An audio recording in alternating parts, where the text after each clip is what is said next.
Jonathan Roumie never expected a simple McDonald's visit to change someone's life. It was an ordinary afternoon. No cameras. No entourage.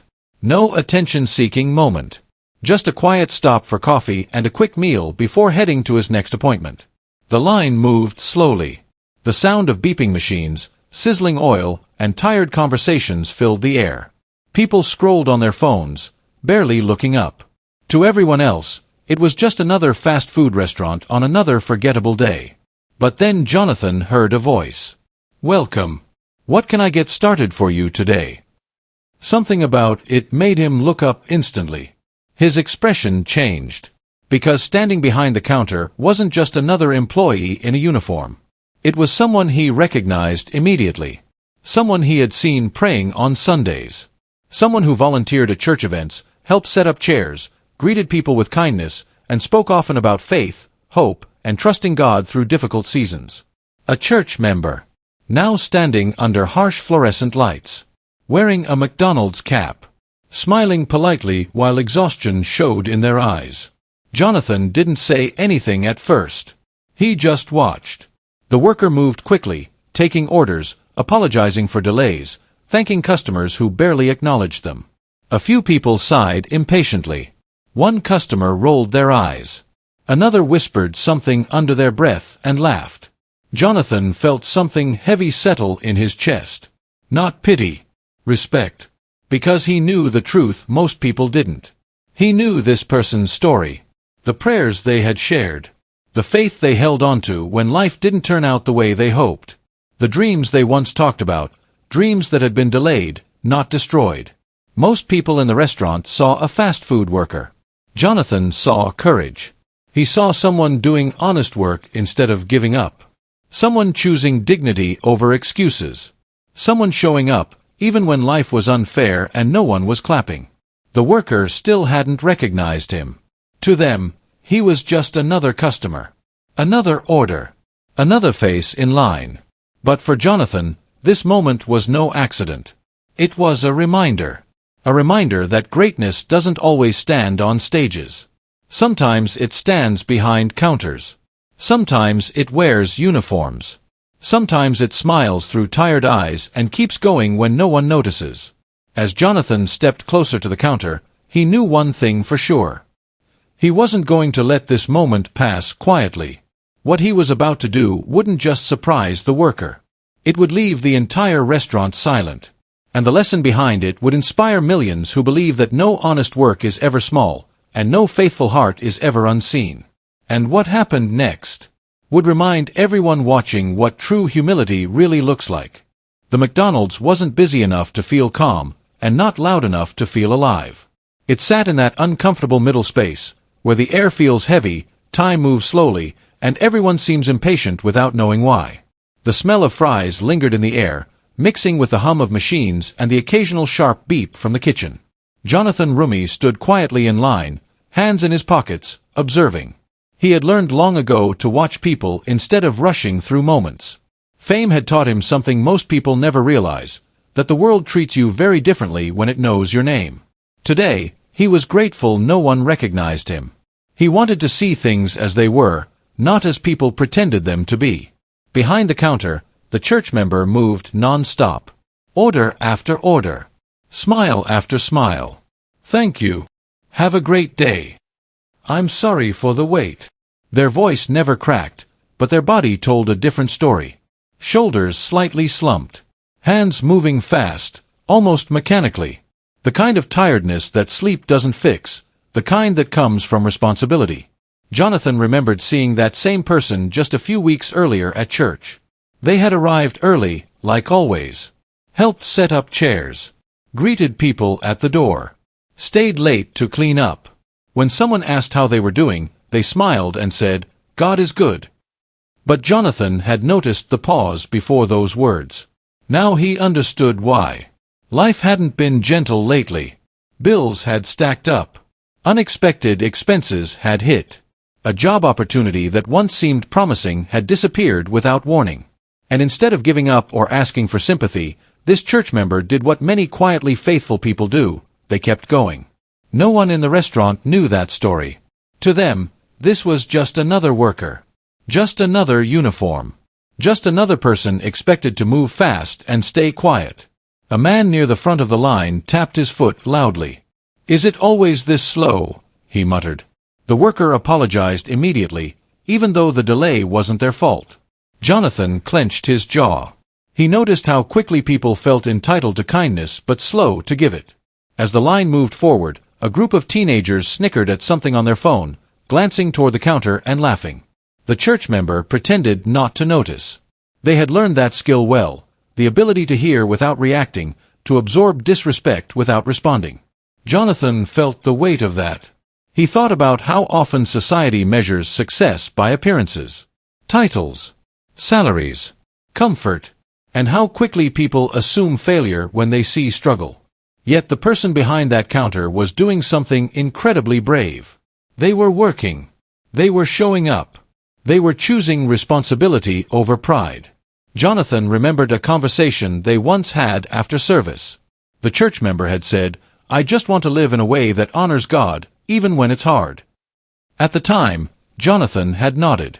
Now, he was watching those words come to life. The worker finally looked up and met his eyes for a brief moment. There was a flicker of recognition, not of Jonathan, but of kindness. A quiet, unspoken understanding passed between them. The worker smiled again, a little softer this time. Jonathan smiled back. He stepped closer as the line shortened. The noise around him faded. His mind was elsewhere. He thought about how many people watching this story would see themselves in that uniform. How many were working jobs they never dreamed of, carrying responsibilities no one applauded, and holding on to faith when life felt unfair. And he knew something else too. Moments like this weren't accidents. They were invitations. An invitation to act. An invitation to affirm dignity. An invitation to remind someone, and everyone watching, that value doesn't come from where you stand, but from who you are. Jonathan wasn't planning anything dramatic when he walked in. But standing there now, watching that church member serve with quiet strength, he realized he had been given a chance. A chance to speak when silence was easier. A chance to honor someone the world overlooked. A chance to turn an ordinary fast food line into something unforgettable. The worker called out the next order. Jonathan took a deep breath and stepped forward. The moment was closer now, and what he was about to say, and do, would change everything. Jonathan stepped closer to the counter, close enough now to clearly see the exhaustion behind the smile. Up close, it was undeniable. The church member's eyes were tired, not from one long day, but from many. The kind of tiredness that builds over weeks and months, from early mornings, late nights, and constant worry about what tomorrow might bring. Their movements were precise, almost automatic, as if their body had learned to keep going even when the spirit needed rest. "Next, please," the worker said politely, not looking up yet. Jonathan waited. He didn't want this moment to feel rushed. He didn't want it to feel performative. Recognition, when done right, should feel safe, not exposing, not embarrassing, not loud. The worker finally looked up. Their eyes widened, just slightly. There it was. That pause. That half-second where memory and disbelief collided. Jonathan could see it happening in real time, the quiet mental rewind. The Sunday services. The prayers. The familiar voice during worship. The gentle conversations after church. The face that didn't belong in this place, but somehow did. "Jonathan," the worker said softly, almost afraid to be wrong. He smiled. Not the polite smile people give strangers, but the warm one reserved for family. "Yes," he said gently. "It's good to see you." For a brief moment, the world behind the counter disappeared. The noise. The pressure. The judgment. All of it faded. But reality rushed back in quickly. The worker glanced around nervously, suddenly aware of customers waiting, co-workers nearby, managers watching from the back. Their shoulders stiffened. I didn't know you'd be here," they said quietly, lowering their voice. Jonathan nodded. "Neither did I." There was something unsaid in those words. The worker forced a small laugh, trying to regain professionalism. "What can I get for you today?" Jonathan didn't answer right away. Instead, he looked at them, really looked. Not with pity. Not with curiosity, but with respect. "I didn't expect to see you here," he said calmly. "But I'm glad I did." The worker swallowed. They looked down at the register for a moment, as if bracing themselves. People often reacted one of two ways when they recognized someone from church in a place like this: awkward silence or quiet judgment.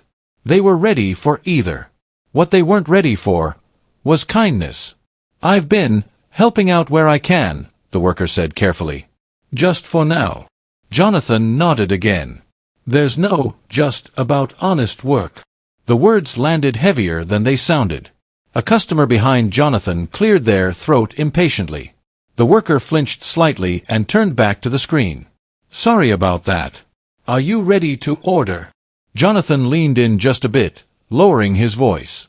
"I want you to know something," he said. "I see you." The worker froze. No one had said that to them in a long time. Not like this. Not without conditions. Not without advice or correction attached. "I see the way you serve," Jonathan continued. "At church. Here. Everywhere. It matters." The worker's eyes burned, but they blinked the feeling away. There was no room for emotion on the job. They had learned that lesson the hard way. "Thank you," they said quietly. "That means more than you know." Jonathan ordered simply, nothing fancy. As the worker prepared the order, whispers started spreading through the line. "Is that... Wait, is that Jonathan Roumie? No way." Phones stayed in pockets, but eyes lingered longer now. Recognition moved through the restaurant like a soft wave. The worker felt it immediately. Their hands began to shake. They suddenly became painfully aware of their uniform, their name tag, the grease stains they had tried to scrub out earlier that morning. Shame crept in uninvited. Jonathan noticed. He noticed how their posture changed, how their confidence shrank. And he didn't let it sit. "Please don't feel embarrassed," he said gently, as if reading their thoughts. "There's nothing here to be ashamed of."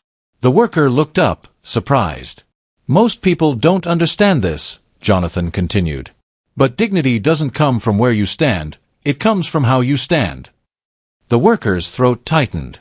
They nodded, unable to speak. The order was ready. They handed Jonathan the tray, their hands brushing for just a moment. "Thank you," they said. "No," Jonathan replied softly. "Thank you." He didn't move away immediately. Instead, he stood there, as if deciding something. The restaurant buzzed again with noise, but a different kind now. Curiosity hung in the air. Something was happening. Everyone could feel it. Jonathan glanced at the people in line behind him, then back at the worker. And in that moment, he made a decision. What he was about to do wouldn't just change how this church member saw themselves. It would change how everyone in that restaurant understood respect. And it would begin with one simple, unexpected action. Jonathan stepped slightly to the side, tray in his hands, but he didn't walk away. That pause was all it took. People noticed. Whispers that had once been quiet grew louder, more confident now. A few heads turned fully. Someone near the back leaned forward, trying to get a clearer look. Recognition had officially entered the room, and with it came curiosity, judgment, and opinion. The church member felt it immediately. Their heart began to race. This wasn't supposed to happen. Work was supposed to be invisible, something you got through quietly, without attention. Now, suddenly, eyes were on them.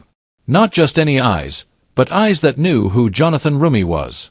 A co-worker leaned over and whispered, "Do you know him?" The worker nodded slightly, keeping their voice low. "From church." The co-worker raised their eyebrows. Wow! That single word carried too much weight. Behind Jonathan, a man scoffed. "Must be nice," he muttered. "Celebrities showing up for photo ops." Jonathan heard it. He didn't react. But the worker did. Their shoulders tensed. Their mind raced. Was this going to become a spectacle? Were people going to think they were asking for attention? That they were using faith or connections to get sympathy?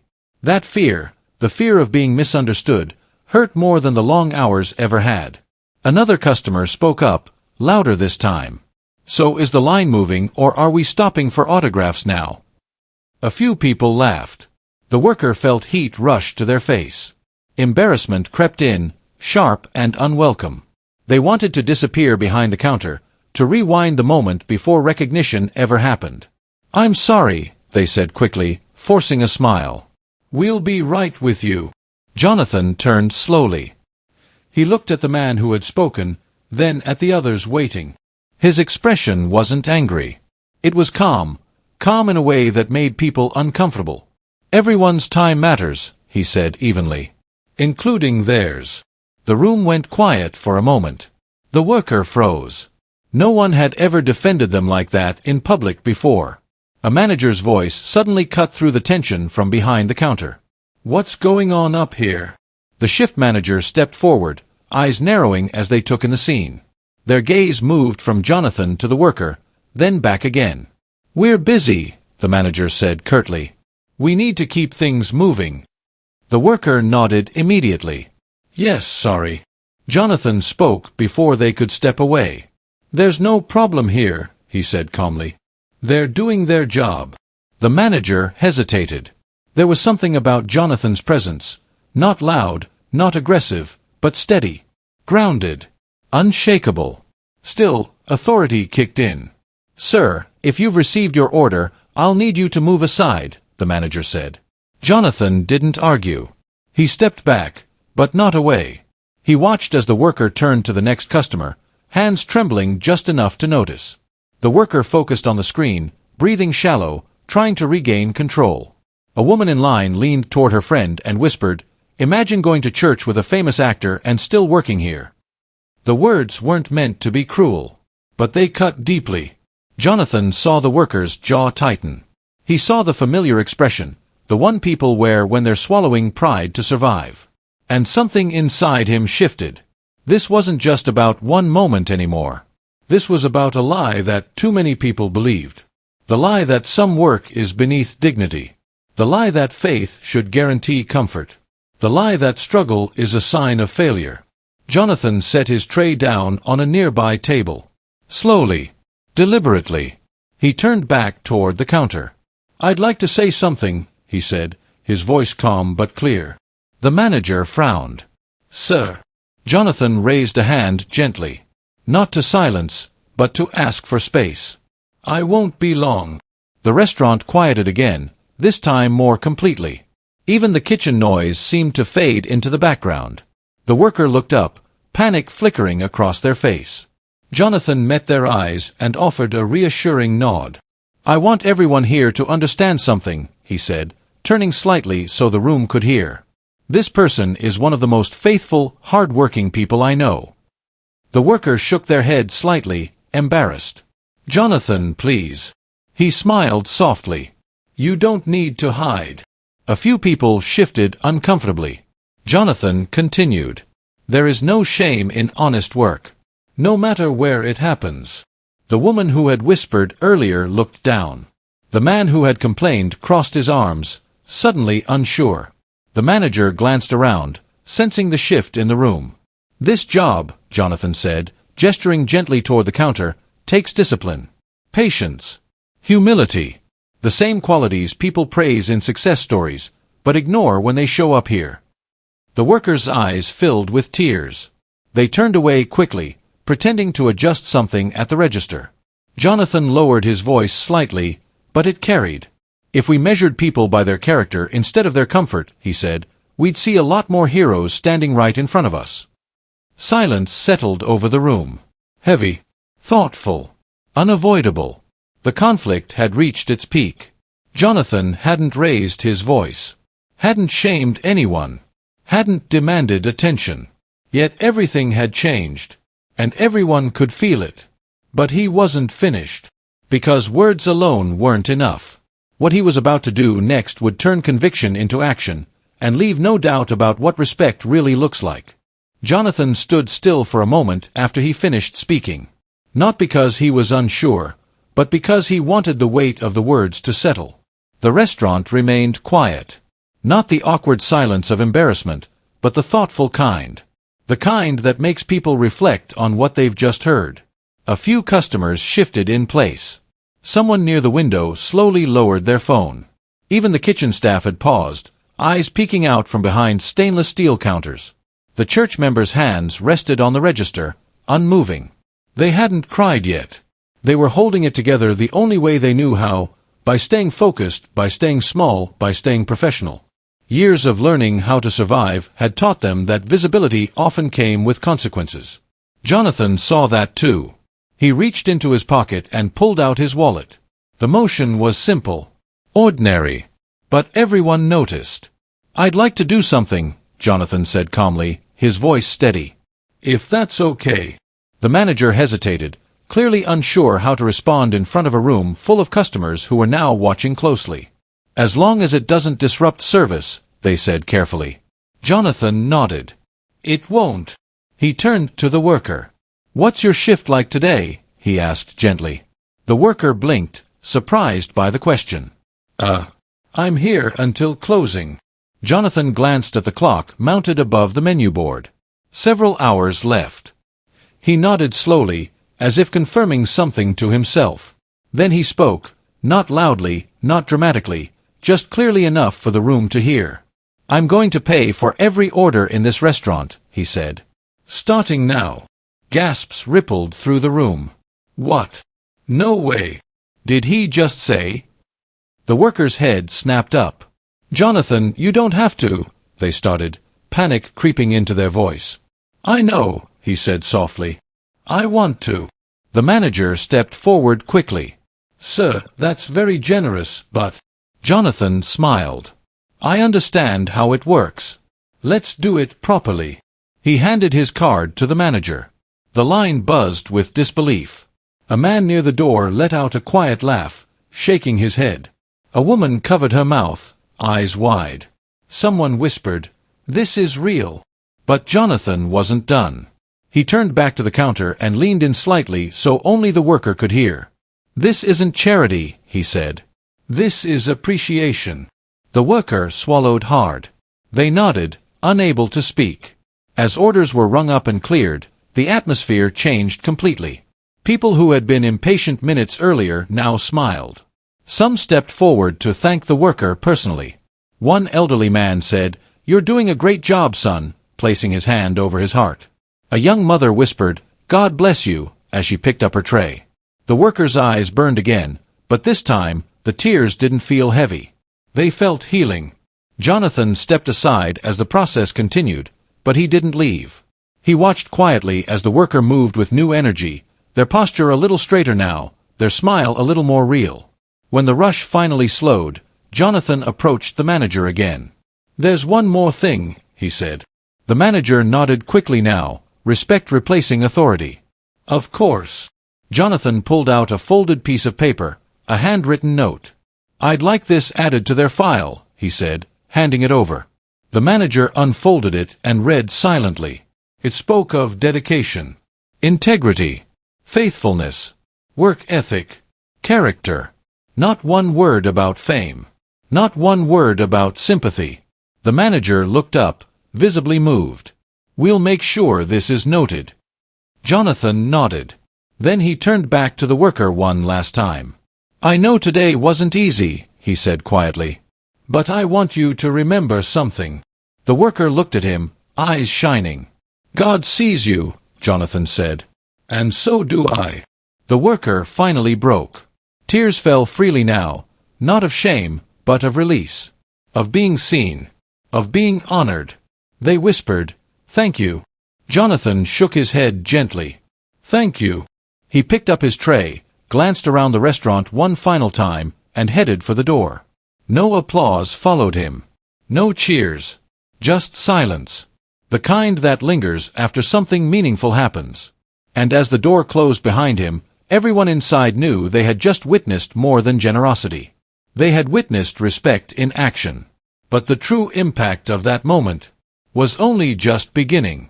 The door closed softly behind Jonathan Roumie, but the moment he left didn't leave with him. It stayed.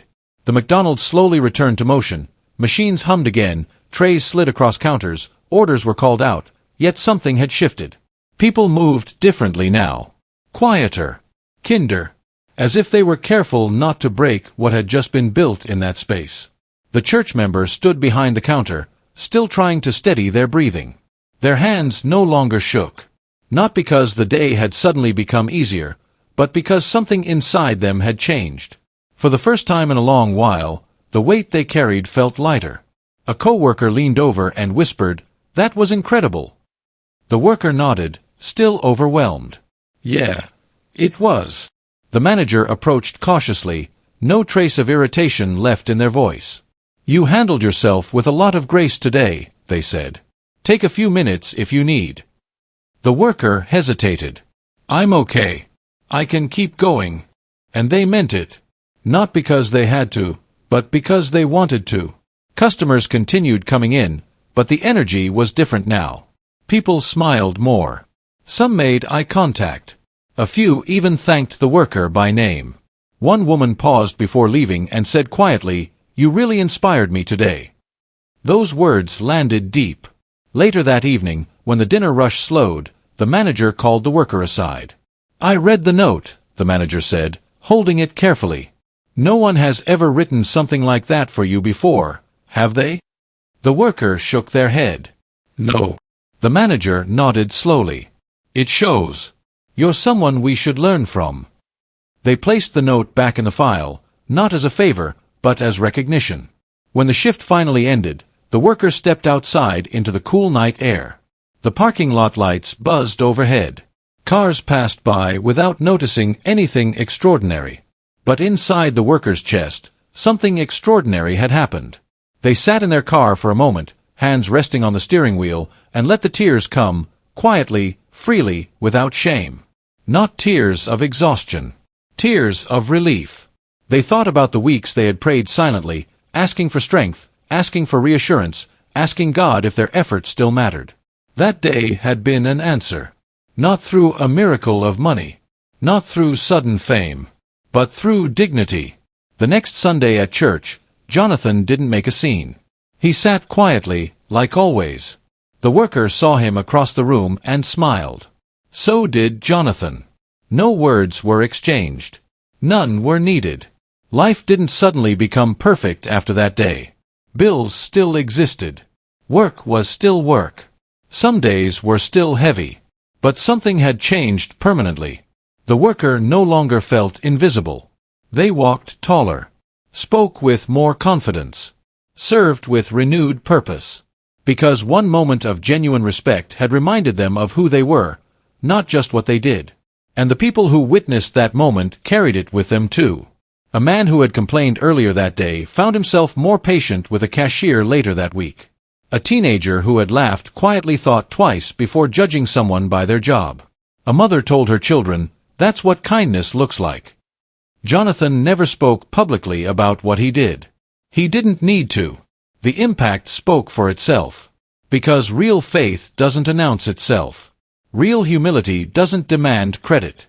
And real respect leaves echoes long after the moment is gone. That day, in a place most people rush through without looking up, a quiet lesson was taught. Not about fame. Not about generosity. But about seeing people. And sometimes, that is the greatest gift of all. Most people will never remember what they ordered that day at McDonald's. They won't remember the taste of the food, the receipt, or the time on the clock. But they will remember how they felt. They will remember the moment they realized how easily we overlook people, and how powerful it is when someone chooses not to. Because the real lesson of that day wasn't about a famous actor walking into a fast food restaurant. It was about what happens when respect shows up in ordinary places. We live in a world that measures worth by titles, income, comfort, and visibility. A world that teaches us to admire success and ignore struggle. A world that assumes that if someone is working a small job, they must be living a small life. But that day exposed the truth. There is no such thing as small, honest work. There are only people doing their best with what life has handed them. The person behind the counter wasn't weak. They were strong enough to keep going. They weren't behind in life. They were building character where no one was applauding. And Jonathan Roumie's actions reminded everyone watching of something simple, yet often forgotten. Dignity doesn't come from where you stand. It comes from how you treat others while you're standing there. Faith isn't proven by words spoken in church. It's proven by kindness shown when no one is expecting it. Humility isn't thinking less of yourself. It's thinking of others more. That moment didn't just change one person's day. It changed perspectives. It softened hearts. It planted seeds. Because when people see respect modeled instead of preached, it sticks. So the next time you walk into a restaurant, a store, or any place where someone is serving you, pause. Look them in the eyes. Speak kindly. Say thank you and mean it. You never know what someone is carrying silently. You never know how close they are to giving up. And you never know how far one moment of genuine respect can go. Sometimes the greatest impact isn't made on a stage. It's made in a line, at a counter, in a moment the world would call ordinary. But nothing is ordinary when kindness is involved. If this story touched your heart, let it change more than just your emotions. Let it change your actions. Type respect in the comments if you believe humility is real strength. Share this with someone who needs a reminder that their effort matters. And tell me, where are you watching from? I want to thank you personally. Folded hands. Because in a world that rushes past people, choosing to see them is an act of quiet power. And that kind of power inspires millions.